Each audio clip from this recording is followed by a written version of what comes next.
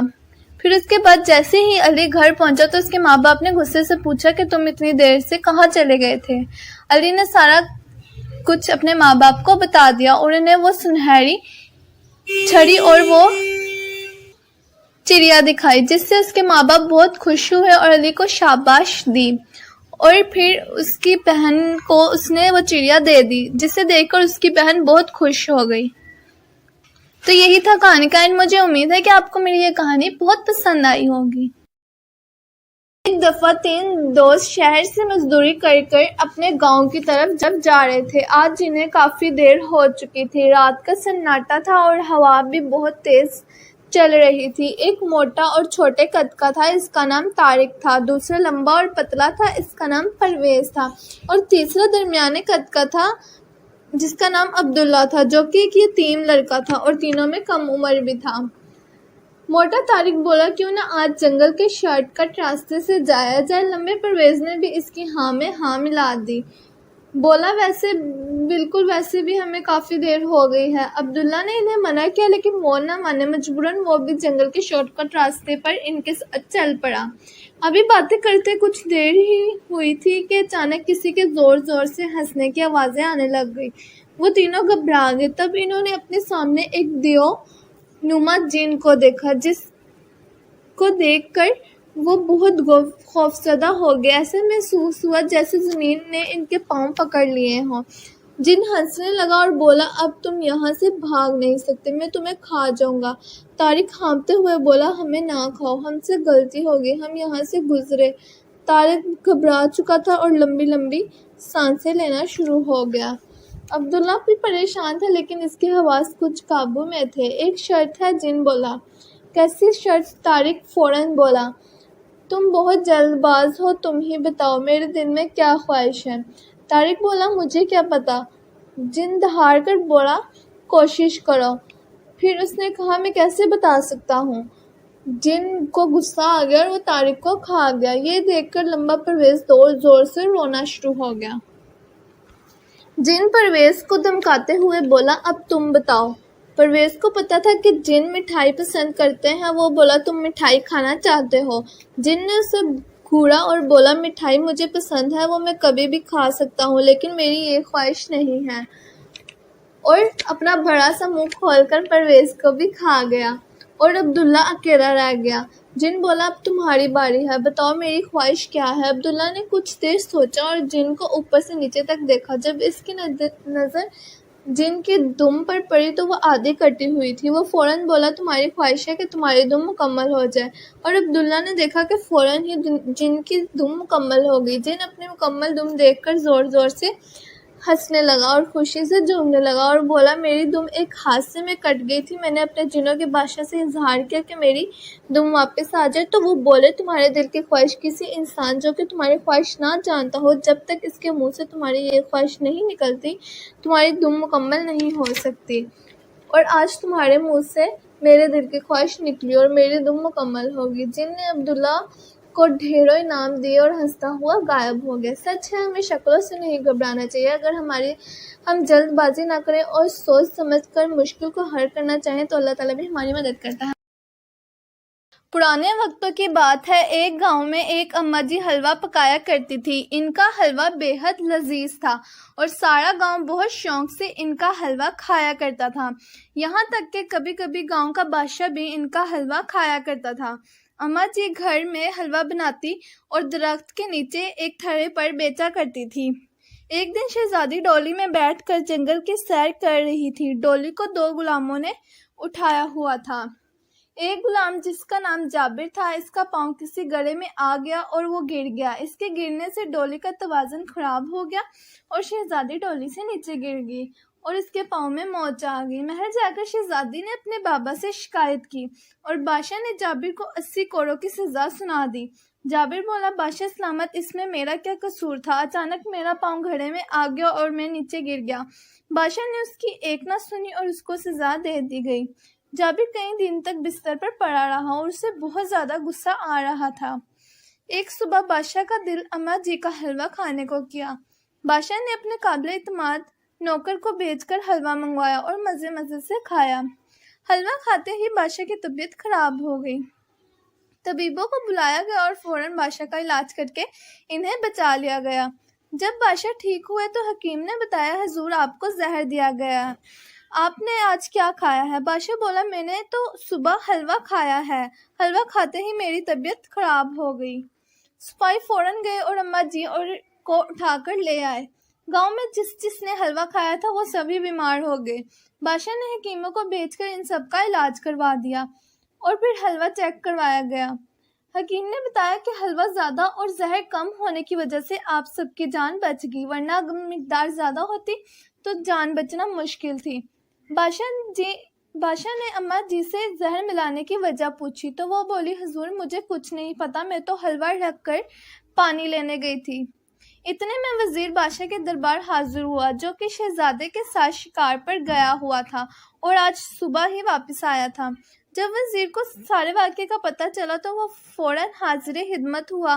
وہ اماں جی کو اچھی طرح جانتا تھا، وہ ایک دیانتدار اور مخلص خاتون تھی۔ اچانک اس کی نظر جابر پر پڑی جو ایک طرف کھڑا ہوا تھا۔ جب جابر نے وزیر کو اپنی طرف گھورتے دیکھا تو وہ گھبرا گیا۔ وزیر نے جابر کو پکڑنے کا حکم دیا اور بولا حضور یہ ہے آپ کا مجرم۔ آج صبح جب میں شکار سے واپس آ رہا تھا تو میں نے جابر کو اماں جی کے گھر سے نکلتے دیکھا اور اس کے ہاتھ میں ایک شیشی سی جو مجھے دیکھتے ہی اس نے دور پھینک دی۔ اس وقت میں نے غور نہیں کیا، مجھے لگتا ہے زہر اسی نے حلوے میں ملایا ہے۔ بادشاہ نے جب جابر سے حقیقت پوچھی تو اس نے کہا ہاں میں نے ہی زہر ملایا تھا، آپ نے بغیر کسی گناہ کے مجھے سزا دی تو میں نے وعدہ کیا کہ میں آپ سے اس کا انتقام ضرور لوں گا۔ بادشاہ بہت غصے میں آ گیا، وہ بولا تم نے صرف میری ہی نہیں گاؤں کے بہت سے لوگوں کی جان سے کھیلا ہے، اب تمہیں سخت سزا دی جائے گی تاکہ تمہیں اپنے کیے کی سزا مل سکے۔ اور اماں جی کو انعام دے کر رخصت کر دیا گیا۔ اماں جی کی نیک نامی ان کے کام آئی اور اللہ تعالیٰ نے انہیں سرخروغ کیا۔ بے شک اللہ تعالیٰ کسی کی نیکی ضائع نہیں کرتا۔ مجھے امید ہے کہ آپ کو یہ اسٹوری پسند آئی ہوگی۔ اللہ حافظ۔ پرانے دور کی بات ہے، کسی گاؤں میں ایک لڑکی رہتی تھی، اس کا نام سیمی تھا۔ سیمی خوبصورت اور عقل مند لڑکی تھی۔ اس کے ابو کے پاس 3-4 بکریاں تھیں جو ان کا سب کچھ تھی اور ایک جھونپڑی نما گھر۔ سیمی کی امی نہایت شکر گزار اور ہر حال میں خوش رہنے والی عورت تھی۔ وہ ہر وقت مسکراتی رہتی اور اللہ کا شکر ادا کرتی رہتی تھی۔ سیمی کی امی اور ابو اس سے بہت پیار کرتے تھے اور وہ سیمی کے ساتھ بہت خوش تھے۔